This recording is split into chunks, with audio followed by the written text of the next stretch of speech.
Argentina নিয়ে কথা হলেই সবসময় লিওনেল মেসি ঘুরে ফিরে আসেন, কিন্তু লিওনেল মেসি বাদে এই আর্জেন্টিনা দলে একজন মিডফিল্ডার আছেন যিনি আর্জেন্টিনাকে স্বপ্ন দেখাতে পারেন, ইনফ্যাক্ট স্বপ্ন দেখাচ্ছিল। 21 বছর বয়সী সেন্টার ডিফেন্সিভ মিডফিল্ডার তিনি এখন নিয়মিত হয়ে গেছেন আর্জেন্টিনার এই দলটাতে। অথচ এই বিশ্বকাপে হয়তো তার আশাই হতো না, হয়তো তার স্টার্টিং 11-এ জায়গাই হতো না, হয়তো দলেই তিনি থাকতেন না।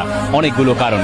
জিওভানি লো সেলসো যখন ইনজুরিতে পড়লেন, এনজো ফার্নান্দেজ এই বিশ্বকাপের স্কোয়াডে থাকবেন সেটা অনেকটুকু নিশ্চিত হয়ে গেল। বেনফিকাতে তিনি এসেছিলেন এই মিড সিজনে, অর্থাৎ এই যে গেল যে দলবদল গেল সেখানে।